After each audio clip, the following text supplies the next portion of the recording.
अस्सलाम वालेकुम, आप देख रहे हैं हो क्या रहा है। मैं हूं Faisal Abbasi, group editor 92 news. Irshad Ahmad Arif साहब साथ हैं। शुक्रिया इरशाद साहब आपका। आज इस्लामाबाद हाई कोर्ट की जानिब से चेयरमैन पीटीआई की जो दरख्वास्तें हैं उन पर फैसला सामने आया है। जो ट्रायल अदालत का फैसला था तोशाखाना केस काबिल समात होने से मुतालिक उसको कलअदम करार देते हुए ये केस अब दोबारा जज हुमायूं दिलावर की अदालत को भेज दिया गया है और इस्लामाबाद हाई कोर्ट ने कहा है कि इस मामले पर दोबारा समाअत की जाए। साथ ही साथ जो हक़ दिफा से मुताल्लिक चेयरमैन पीटीआई ने दरख्वास्त की थी कि उन्हें जो दफ़ा 342 है उसके तहत दोबारा दिफा का हक़ दिया जाए, उससे मुताल्लिक इस्लामाबाद हाई कोर्ट ने फ़रीक़ैन को नोटिस जारी कर दिए हैं। लेकिन ये बात यहाँ इंतहाई अहम है कि हुक्म इम्तना नहीं दिया गया है। इसके साथ साथ चेयरमैन पीटीआई की जानिब से एक और दरख्वास्त थी जिसमें उन्होंने इस्तदा की थी कि जज हुमायूं दिलावर की अदालत से उनका केस दूसरी अदालत मुंतकिल किया जाए और इस दरख्वास्त को मुस्तरद कर दिया गया है इस्लामाबाद हाई कोर्ट की जानिब से। अब इसके बाद तोशाखाना केस जो लटकती तलवार है चेयरमैन पीटीआई के लिए, इस पर असरात क्या होने हैं, इसके कानूनी निकात क्या हैं, इस पर मुफस्सल गुफ्तगू करेंगे। साथ ही साथ ऑफिशियल सीक्रेट एक्ट से मुताल्लिक जो तरमीम हैं सेनेट में लेकर जिसको खासा शोर शराबा रहा है, ये ऑफिशियल सीक्रेट एक्ट है क्या, इसमें जो तरमीम की गई हैं उनका मकसद क्या है, ऑफिशियल सीक्रेट एक्ट का इत्तलाक़ किस पर होता है, ऑफिशियल सीक्रेट एक्ट क्या 9 मई के वाक़यात में मुलव्वस लोगों पर भी इसका इत्तलाक़ होगा। ये बहुत से सवालात हैं जो पाकिस्तान के अवाम जानना चाहते हैं। आज के प्रोग्राम में हम इन सवालात के जवाबात जानने की कोशिश भी करें। और एक मामला जो सदाबहार है पिछले कई हफ्तों से, निगरान वज़ीर आज़म कौन होगा। असलम भूतानी साहब का नाम भी आ रहा है, हफीज़ शेख साहब का नाम भी आ रहा है, शाहिद खाकान अब्बासी साहब का नाम भी आ रहा है। क्या छांटी वाक़तन हो चुकी है या अभी और मज़ीद नाम भी आएंगे, इस पर मुफस्सल बात करेंगे। जस्टिस रिटायर्ड शाइख उस्मानी साहब ने भी हमें ज्वाइन किया है, माहिर क़ानून हैं, किसी तारुफ़ के मोहताज नहीं है। जस्टिस साहब बहुत शुक्रिया आपका, आपकी तरफ आएंगे। इरशाद साहब ब्रीफली आप कमेंट कर दें, आज ये जो फ़ैसला है इसको बड़ा रिलीफ़ कहेंगे, सिर्फ रिलीफ़ कहेंगे या चेयरमैन पीटीआई के लिए जुज़वी रिलीफ़ कहेंगे? ये बिल्कुल जुज़वी रिलीफ़ है। सिर्फ इतनी बात सुन ली गई है कि ये जो इस केस को काबिल समाअत होने का करार दिया था जस्टिस जो सेशन जज हैं हुमायूं दिलावर साहब, वो दोबारा सुन लें, वही जज सुन लें। बेसिकली तो ये थी कि चूँकि तासुब इस जज का वाज़े हो चुका है और वो फ़ैसला जल्दी में देना चाहते हैं, तो इस वजह से बुनियादी रिलीफ तो ये मांग रहे थे कि इसको ट्रांसफ़र कर दिया जाए। वो बात नहीं मानी गई। ट्रायल को भी नहीं रोका गया, हालांकि उनका हक़ दिफा ख़त्म कर दिया गया, उनको गवाह पेश करने की इजाज़त नहीं दी जा रही। उसके बावजूद बहरहाल इतना रिलीफ दिया है कि आप दोबारा केस को वो सुने, एक दिन का रिलीफ उनको मिल गया है। लेकिन मेरा ख़्याल है इस हवाले से हम जस्टिस शाइख उस्मानी साहब से पूछते हैं, वो इस बारे में बता सकेंगे कि शाइख उस्मानी साहब, ये जो high court Islamabad high court ने फ़ैसला दिया कि वही जज हक़ समाअत का फ़ैसला करेगा जो पहले फ़ैसला कर चुका है, तो ये रिलीफ़ है या बस शलजमू से जो मिट्टी झाड़ने की बात होती है ये वही है? देखिए, इस केस में जो कोशिश है जी पीटीआई की वो ये है कि किसी तरीके से ये केस ना कंप्लीट हो जी। और क्योंकि उनको डर है कि अगर ये केस कंप्लीट हो गया जी और अच्छी नतीजे तक पहुंचा तो उस सूरत में उनके डिस्क्वालिफिकेशन का अंदेशा है जी। तो इस वजह से वो कोशिश ये करेंगे कि उसको जितना डिले कर सके कर सके। ठीक। और इसी वजह से उन्होंने इतनी दरखास्तें फाइल की जी। जी। लेकिन मेन चीज़ इस्लामाबाद हाई कोर्ट के पास भी 2 चीज़ें थी जी। एक तो ये कि उनका दिफा का जो राइट है उसको कम कर दिया गया। दूसरा ये कि वो जज को रिक्यूज करने की कोशिश कर रहे थे, वो कामयाब नहीं हुआ। तो अब वो दोनों चीज़ें लेके गए, इनके पास गए, तो वो हाई कोर्ट ने तो ये फैसला जो, और तीसरी बात ये थी कि वो जिस तरीके से ये केस चलाया जाता था उसको वो पसंद नहीं था उनको, क्योंकि उनके नज़र में उनको वो सब हुकूक नहीं मिल रहे थे as a defence, as a accuse, जो कि मिलने चाहिए। जी जी अच्छा जी ये तो खत्म करेंगे। तो अब ये हुआ ये कि जहाँ तक कि उनका ये था कि उनको वो राइट्स नहीं मिले, तो उसका अजाला ये हुआ कि कोर्ट ने ये कहा कि आप इसको दोबारा ट्रायल करें। ठीक। तो ये एक किस्म का रिमांड कर दिया केस। सही। तो वहाँ तक तो काफी मदद मिली। ठीक। दूसरी बात ये थी कि वो जज को चेंज कर दिया जाए, उसको नहीं माने वो, तो ये केस जाएगा दोबारा उसी जज के पास। तो ये सब अब देखने के बाद ये साफ जाहिर है कि रिलीफ तो मिला, डिले तो हो गया। डिफेंस के अब ये ट्रायल चलेगा, टाइम लगेगा, शायद 1 महीना गुजर जाए, इलेक्शन कब होंगे ये पता नहीं, सही डिले हो जाएगा। अच्छा ये मकसद का था उनका। जी जैसे सब सवाल ये है कि आज जो फैसले आए हैं उसमें तो केस की मेंटेनेबिलिटी है, जिसको सुबह 8 बजे हुमायूं दिलावर साहब सुनेंगे। दूसरा जो हक़ दिफा है उस पर कोई स्टे ऑर्डर नहीं आया है। अगर कल वो मेंटेनेबिलिटी का फ़ैसला हो जाता है और वो हतमी ट्रायल ले लेते हैं और उस हतमी दलाइल ले लेते हैं तो उसके बाद क्या वो फ़ैसला दे सकेंगे, या जब तक हक़ दिफा से मुतालिक इस्लामाबाद हाई कोर्ट का कोई डिसीजन नहीं आ जाता उस वक्त तक ट्रायल कोर्ट फ़ैसला नहीं कर सकती? नहीं, देखिए वो रिमांड तो इसी वजह से हुआ है ना, क्योंकि उनको हक़ दिफा नहीं दिया गया। तो वो जब हक़ दिफा उनको नहीं दिया गया तो रिमांड इसी वजह से किया है। तो इसकी वजह से अब उनका दोबारा ट्रायल होगा, और ट्रायल होने के बाद हो सकता है कि वो उसी नतीजे में पहुंचे जिससे पहले पहुंच गए। अच्छा, तो यानी कोई रिलीफ नहीं मिला, सिर्फ ये डिले हो गया जो कि उनका मकसद। अच्छा, जैसे साहब ये फरमाएं कि क्या किसी मुल्ज़िम को ये हक़ दिया जा सकता है कि वो केस को डिले करने के लिए जिस जज पर चाहे एतराज़ कर दे और मर्ज़ी का जज चाहे, तो क्या ये हक़ दिया जा सकता है कि वो तो फिर हर जज पर एतराज़ होता रहेगा और वो पीछे हटता रहेगा? तो आप क्या समझते हैं कि जब एतराज़ हो जाए किसी जज पर तो उसको पीछे हट जाना चाहिए, या वो ख़ुद भी ये फ़ैसला करे कि मुझे ये केस सुनना चाहिए नहीं सुनना चाहिए? देखिए, जब किसी जज के पर एतराज़ होता है तो वो राइट उस जज का होता है कि उस एतराज़ को एक्सेप्ट करे या न करे। अगर वो नहीं एक्सेप्ट करता तो उसको पूरा हक होता है कि वो उसको सुने। ठीक है जी। अच्छा, जैसे सब आपने कहा कि ट्रायल दोबारा होगा, अगर ये मेंटेन करती है अदालत तो जो अभी तक प्रोसीडिंग हो चुकी हैं क्या वो प्रोटेक्टिव नहीं है? नहीं, वो प्रोसीडिंग तो खत्म हो गई ना। अब ये रिमांड हो गया, दोबारा से ट्रायल दोबारा होगा। प्रोसिक्यूशन अपना केस प्रेजेंट करेगा दोबारा, और उसके बाद वो डिफेंस अक्यूज जो है उसको अपने आप को डिफेंड करेगा। तो वो सारी प्रोसीजर, सारी कार्रवाई दोबारा होगी। नहीं, अच्छा। लेकिन अपना उस्मानी साहब, कल जो जनाब हुमायूं दिलावर साहब हैं उन्होंने एक तो चेयरमैन पीटीआई को तलब किया है ज़ाती तौर पर, और दूसरा ये है कि उन्होंने कहा कि उनके वकला से कहा है कि आप हतमी दलाइल भी कल ही देंगे, यानी पहले हक़ समाअत का मैं फ़ैसला करूँगा फिर हतमी दलाइल सुन के फ़ैसला कर दूँगा। उसने तो ये इंटरप्रेट किया है फ़ैसले को। देखिए, उन्होंने तो अभी ये जो हाईकोर्ट का ऑर्डर आया है जी, ये उनके इस ऑर्डर से बाद में आया है जी, तो उससे असर, वो उनका ऑर्डर तो बेकार हो गया ना। अच्छा, अब तो उनके ऑर्डर की कोई वैल्यू नहीं। ठीक है, अच्छा जी, अब ठीक है।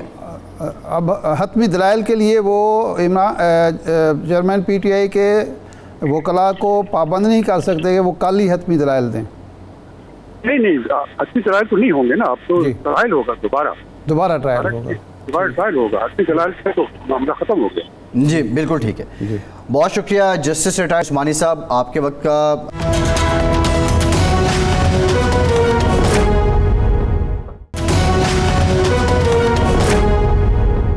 हमें ज्वाइन किया है जहांगीर जुदून साहब ने।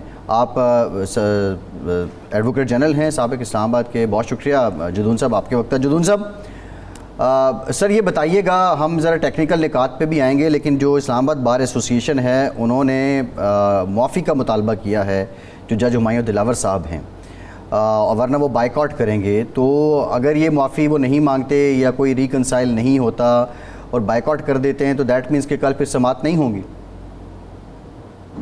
नहीं देखें, मैं एक तो जो बार का मैटर है वो समाज से रिलेटेड नहीं है, क्योंकि अगर बार स्ट्राइक भी करती है तो ये जो वकील हैं इनको तो पाबंद किया गया कि आप समाज जारी रखें। उनका देखें वकला जो है ना, उनका लगता है कोर्ट के साथ एटीट्यूड जो है दोनों तरफ से बड़ी प्रॉब्लम बन रहे हैं, क्योंकि जो भी वकील कोर्ट के अंदर जाता है पूछते हैं जी आपका वकालतनामा है, नहीं है तो आप बाहर चले जाएं, इस तरह की चीज़ें हैं। तो जज साहब को भी थोड़ा सा लीनियंट व्यू लेना चाहिए, और इस तरह इतने हार्श एटमॉस्फेयर में, या देखें ना एक हाई प्रोफाइल केस है, उसका ट्रायल हो रहा है, तो कम से कम कंडूसिव इन्वायरमेंट होना चाहिए कि आप इतना टेंस ना रखें उस माहौल को कि कोई खुदा न खास्ता और मसले मसाइल बन जाएं।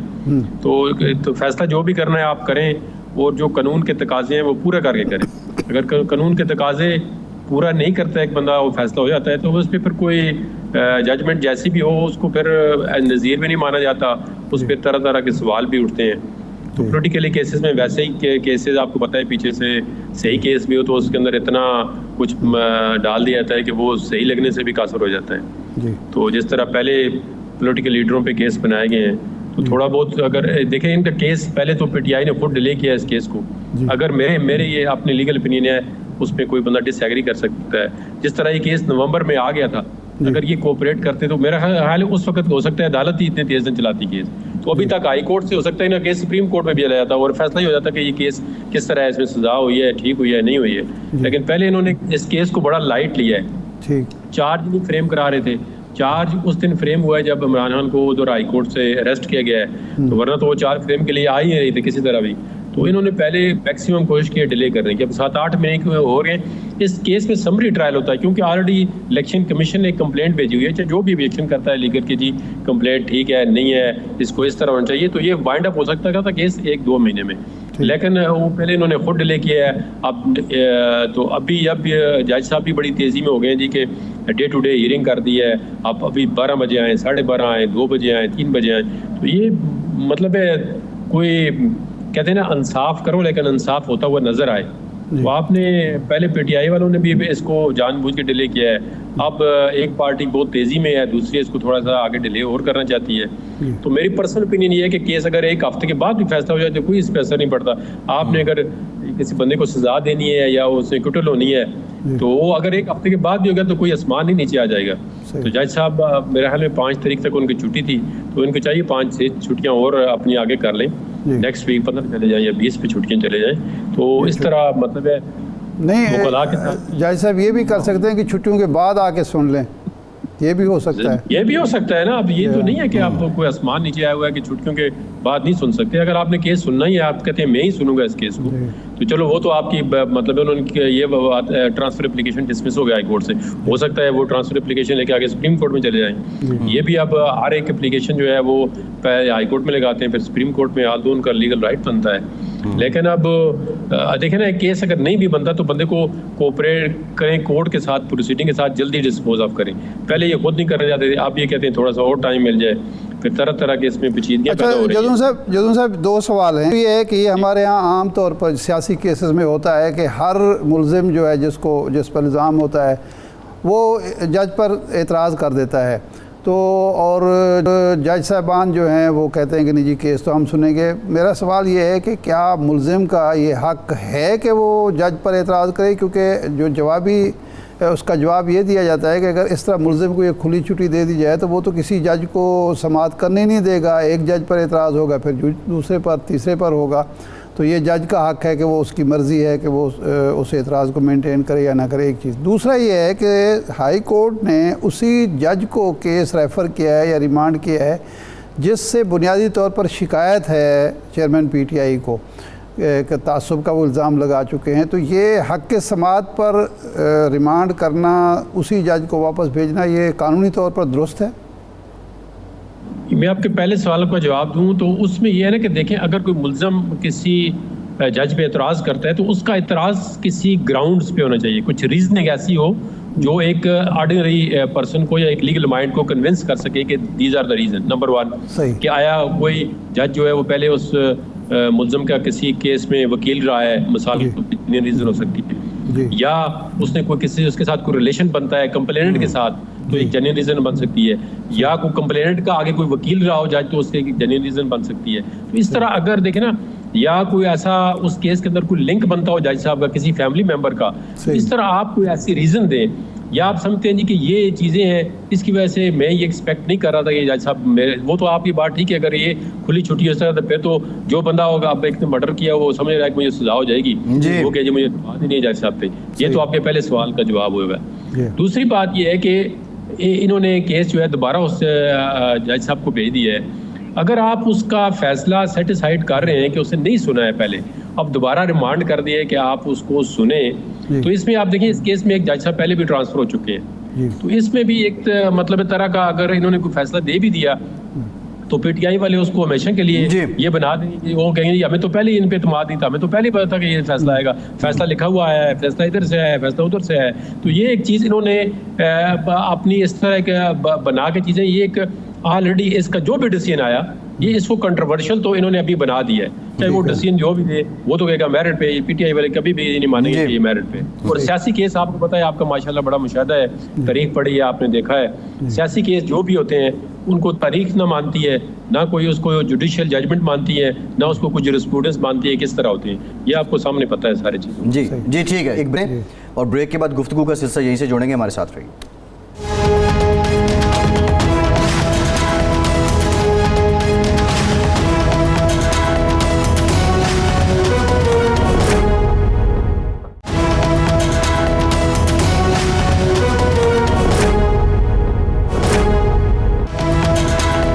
ब्रेक के बाद एक बार फिर से आपका खैर मकदम करते हैं। जहांगीर जदून साहब हमारे साथ मौजूद हैं। जदून साहब, एक हाइपोथेटिकल क्वेश्चन है, हक़ दिफा से मुतालिक अगर चेयरमैन पीटीआई की दरख्वास्त पे उनके हक़ में फ़ैसला आ जाता है तो ये केस का ट्रायल बिल्कुल नए सिरे से होगा, या जो अब तक की प्रोसीडिंग हैं वो प्रोटेक्टिव हैं और यहीं से आगे चलेगी बात?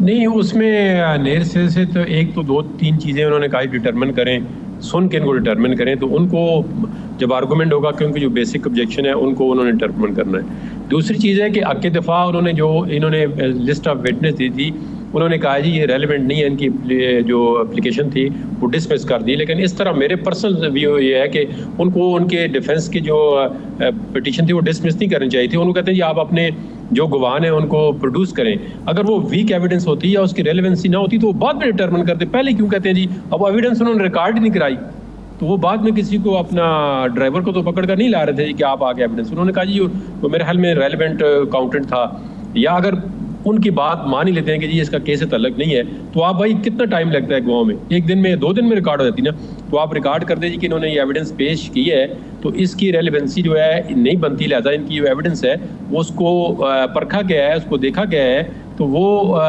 ये कोर्ट जो है इस नतीजे में पहुंचती है कि ये एविडेंस जो है वो इस केस से मुताबिकत नहीं रखती। एक फेयर ट्रायल का यही तकाजा होता है कि कोई बंदा, पहले आपने खुद उन्होंने कहा जी आपको डिफेंस में कोई एविडेंस पेश करना चाहते हैं, उन्होंने कहा जी हम पेश करना चाहते हैं, आपने कहा जी इतने बजे पेश करें।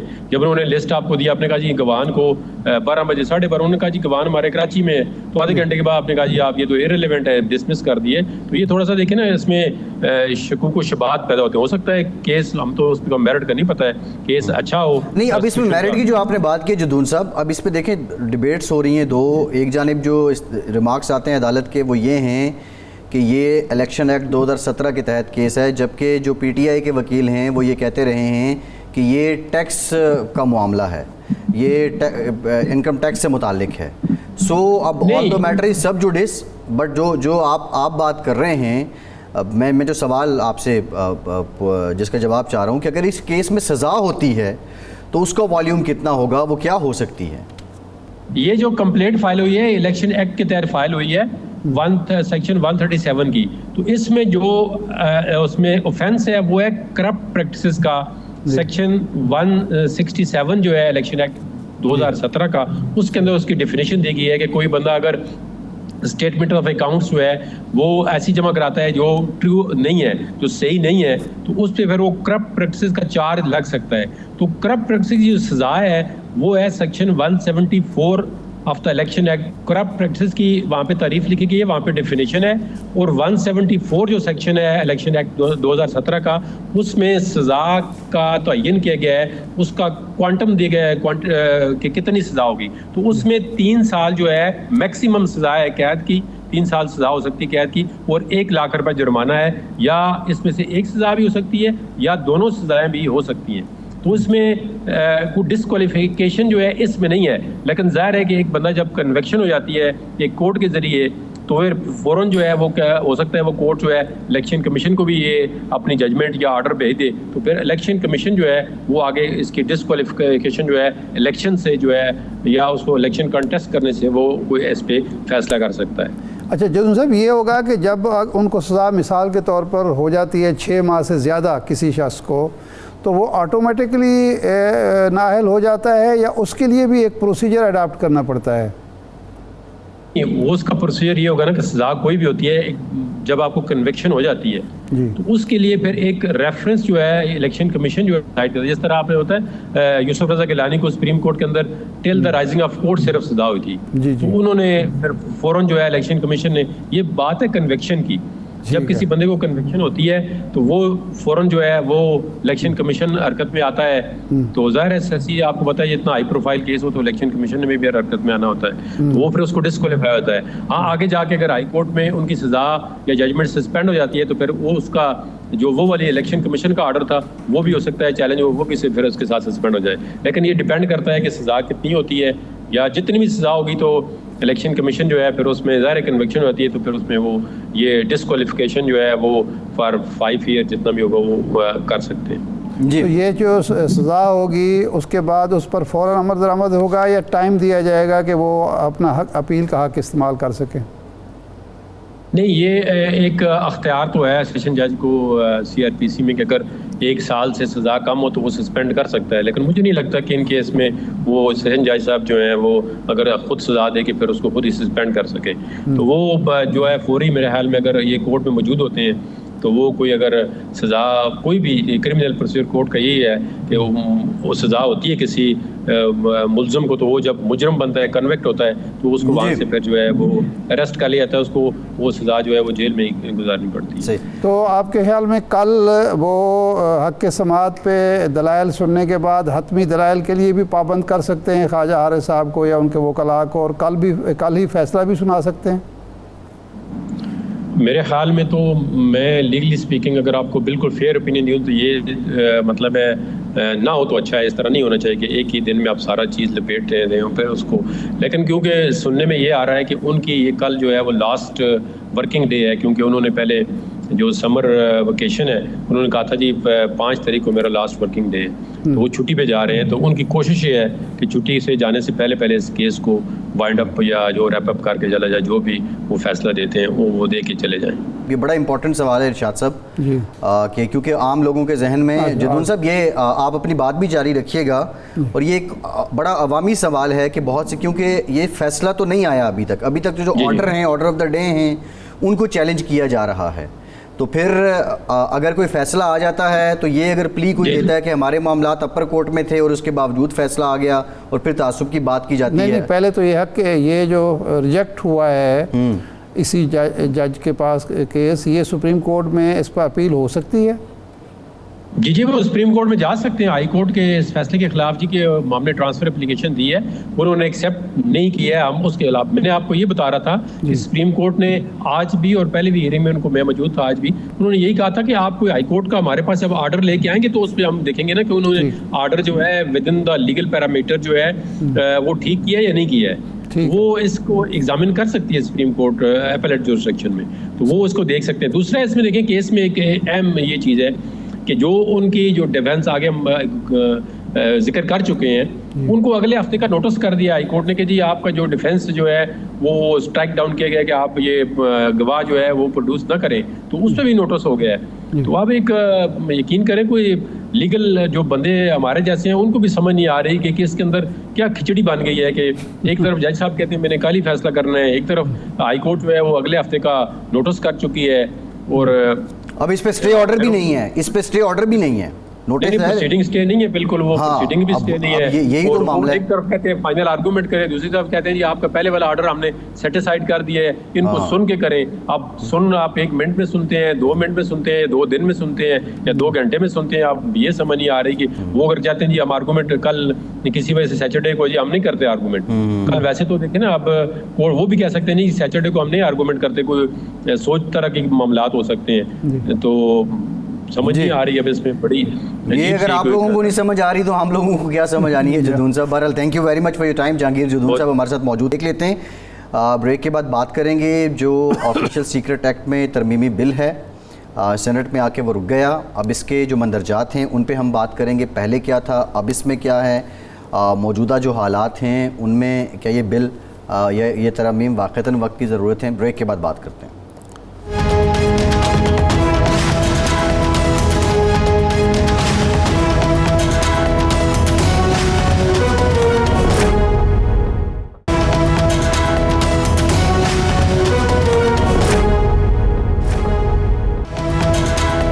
ब्रेक के बाद एक बार फिर से आपको खुशामदीद कहेंगे। ऑफिशियल सीक्रेट एक्ट में अमेंडमेंट को लेकर जो पाकिस्तान का ऐवान बाला है, उसके जो सेनेटर्स हैं, हुकूमती जमात के भी, हुकूमती इत्तेहाद के भी, अपोजिशन के भी, उन्होंने इस पर एतराज़ किया। फिर साथ ही साथ पाकिस्तान बार काउंसिल ने भी इस पर एतराज़ किया और हुकूमत से कहा कि ये जो तरमीम है ये ना लाई जाए। अब इससे एतराज़ की वजह क्या है, बुनियादी तौर पर ये तरमीम क्या है और इसकी तशरीह क्या है, इसी मामले पे हम बात करेंगे। हमें ज्वाइन किया है माहिर क़ानून हाफिज़ एहसान अहमद साहब ने। हाफिज़ साहब, thank you very much for your time. हाफिज़ साहब, एक तो पाकिस्तान बार काउंसिल भी इसकी मजम्मत भी कर रही है और मुतालबा भी कर रही है कि ये अमेंडमेंट नहीं होनी चाहिए। बुनियादी तौर पे ये अमेंडमेंट्स आपकी नज़र में हैं क्या? और एक बड़ा आम सा सवाल है कि ऑफिशियल सीक्रेट एक्ट का जो इत्तलाक है वो क्या सिर्फ पब्लिक ऑफिस होल्डर्स पे होता है या आम लोगों पे भी होगा इन अमेंडमेंट्स की सूरत में? बिस्मिल्लाहिर्रहमानिर्रहीम। अब्बासी साहब आपका शुक्रिया और इरशाद आरिफ साहब आपका शुक्रिया कि आपने मौका दिया। और इस वक्त पाकिस्तान का जो सबसे बड़ा करंट पॉलिटिकल एस्पेक्ट्स भी उसका देख लें और लीगल भी एस्पेक्ट्स देख लें, उसके अंदर ऑफिशियल सीक्रेट एक्ट्स पे बात की जा रही है। किसी भी पाकिस्तानी के लिए या दुनिया का कोई भी शख्स जिस मुल्क के अंदर रह रहा हो, वो अपने मुल्क का मुहिब वतन होता है और उसकी ये ख्वाहिश होती है कि उस मुल्क के जो नेशनल सीक्रेट्स भी हैं, उनके सिक्योरिटी इशूज़ भी हैं, और उसके साथ साथ जो है कि उसके मुल्क के अंदर जो उसके एनिमीज़ कंट्रीज़ हैं वो किसी तरह इंटरवीन न करें।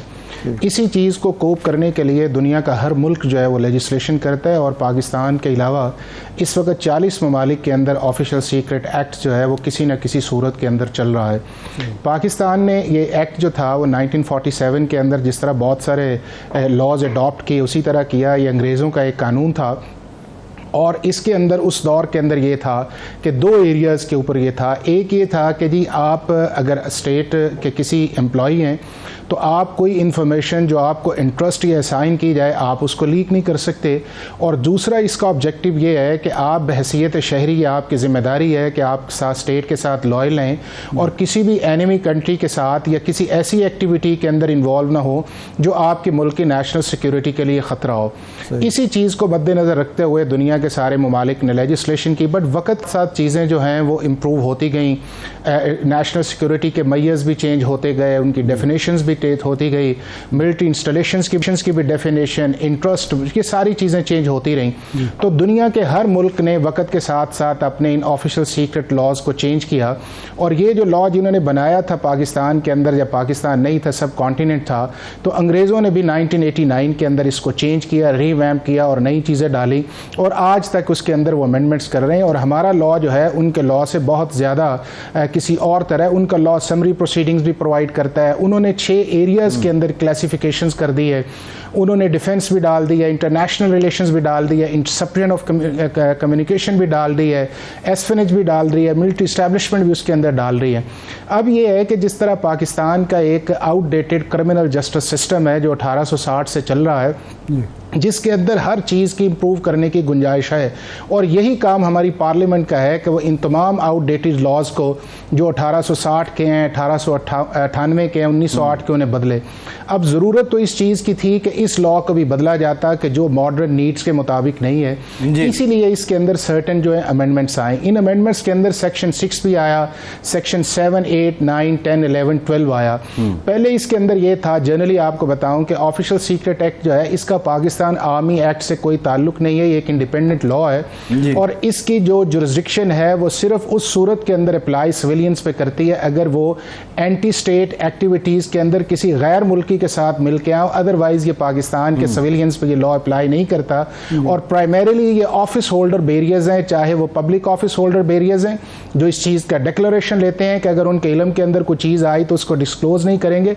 और स्पेशली ये डील करता है जो आर्मी के एजेंसीज हैं, ये आर्मी की अपनी इस्टेब्लिशमेंट है, चूंकि वो ज़्यादा सेंसिटिव एरियाज़ के अंदर काम कर रहे होते हैं तो उसके अंदर ये बड़ी रिस्पॉन्सिबिलिटी होती है कि उनके जो सीक्रेट्स हैं वो किसी तरह भी बाहर ना निकलें, जिससे मुल्क के अंदर या मुल्क से बाहर लोग जो उसको फ़ायदा ना उठाएं। हाफिज़ साहब, एक दो सवालात जो पैदा हो रहे हैं वो ये हैं, एक तो ये है कि इस हुकूमत को ऐसी क्या मजबूरी लायक हुई कि जब आपने ये चीज़ ऐमान में लानी है और एक रूटीन के मुताबिक लानी है और एक वक्त की ज़रूरत के तहत लानी है तो अपने इत्तेहादियों से भी छुपाया गया, ख़ुद अपने अरकान को भी एतमाद में नहीं लिया गया, ब्रीफ नहीं किया गया कि ये हम क्यों ला रहे हैं। नंबर 1 तो ये हुआ।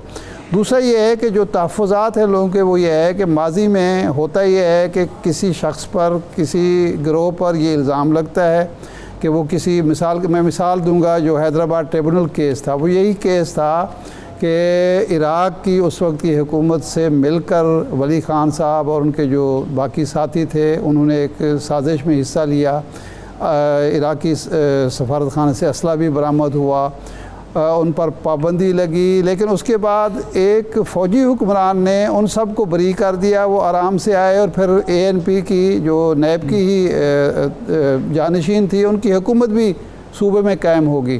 तो ये तो एक मूड बदलता रहता है हुक्मरानों का। दूसरा, इसको छुपा कर और इस तरीके से क्यों पेश किया गया कि किसी को भी पता नहीं चला कि ये असल में किस मकसद के लिए अमेंडमेंट्स हो रही हैं।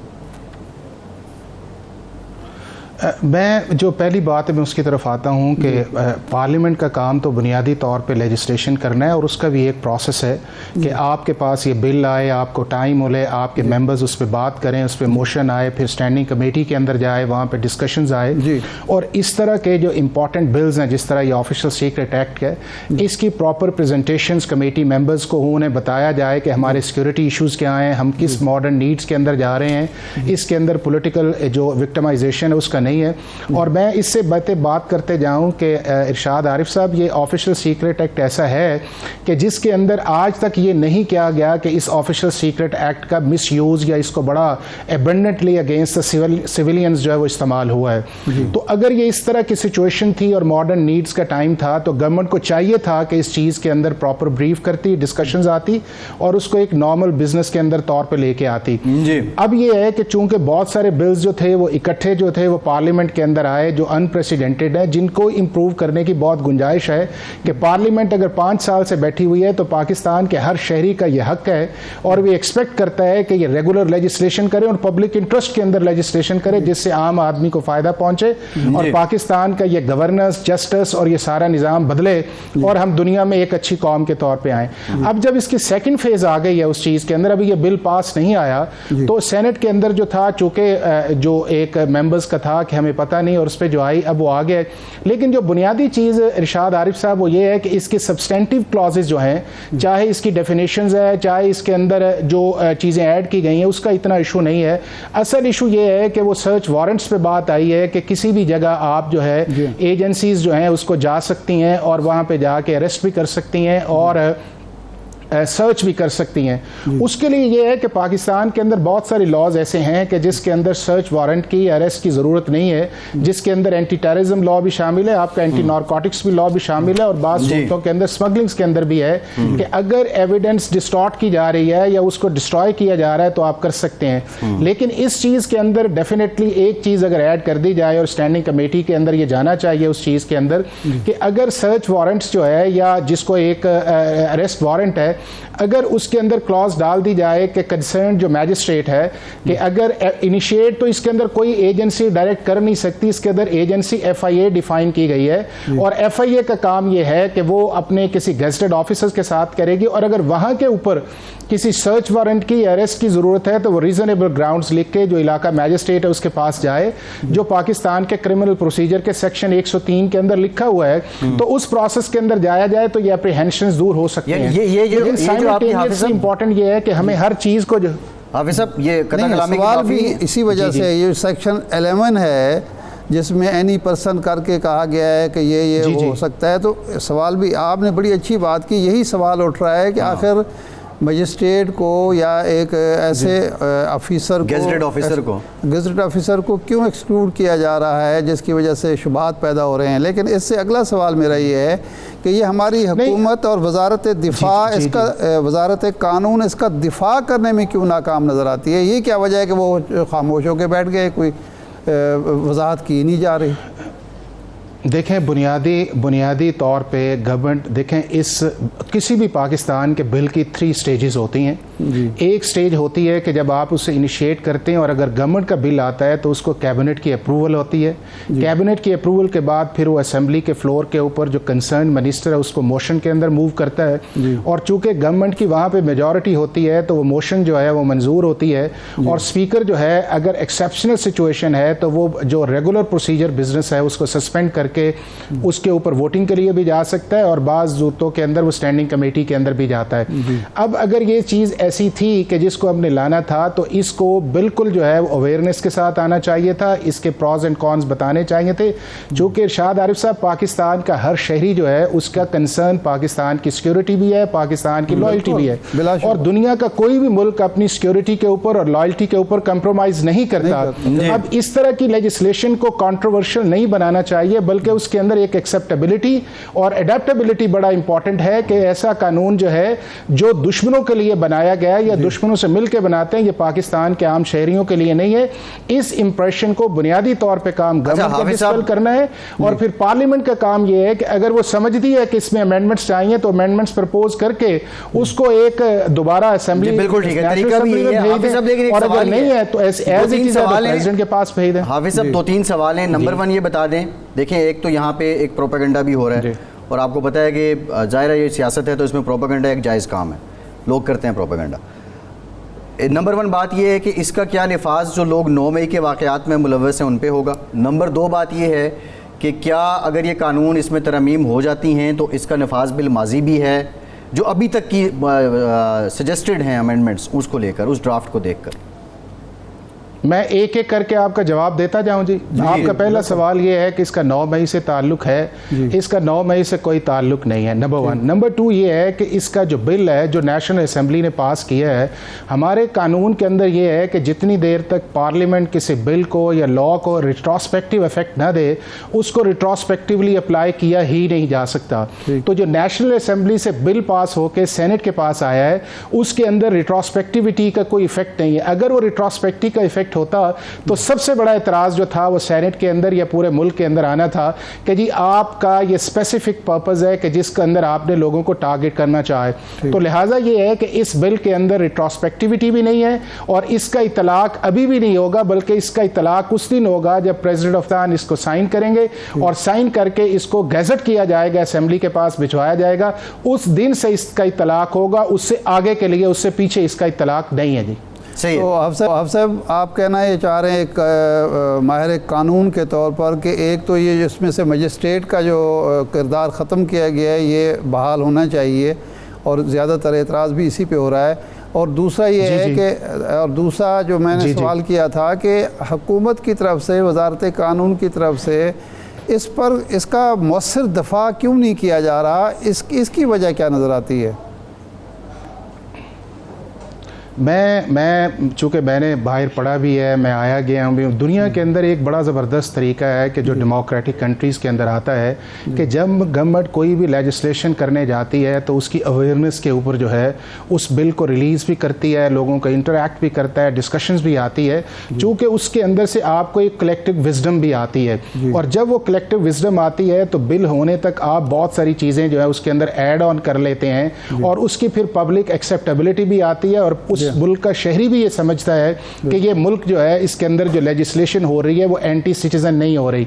हमारे मुल्क के अंदर इस चीज़ की कमी, आपको याद होगा कि हमारे मुल्क के अंदर बहुत बड़ी तरमीम आई थी 2009 के अंदर, जो हमने 18वीं तरमीम की थी और हमने 2.5 मिनट्स के अंदर उसको पास किया था।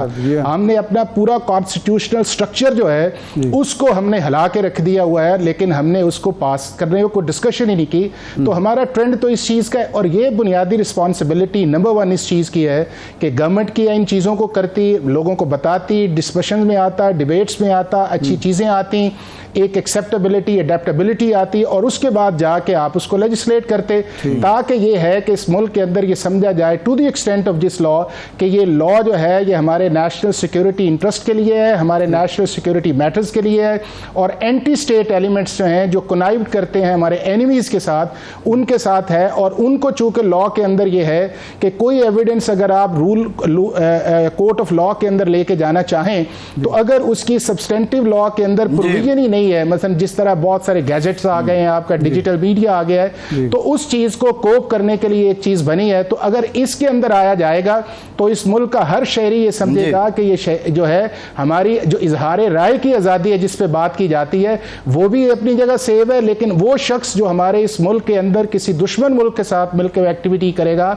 या हमारे जो वो बंदे जो हुकूमत के अंदर स्टेट सीक्रेट्स करेंगे ये उनके लिए है, तो मेरा ये ख्याल है कि ऐसी चीज नहीं आएगी। और जहां तक प्रोसीजर की बात है, उस प्रोसीजर के अंदर अगर सेफ्टी वॉल बना लिया जाए तो बहुत अच्छी बात है, ताकि इस बुनियाद के ऊपर ये क्रिटिसिज्म ना आगे चल सके, क्रिटिसिज्म भी ना चले और इसका कोई गलत इस्तेमाल भी ना कर सके। जी बिल्कुल ठीक।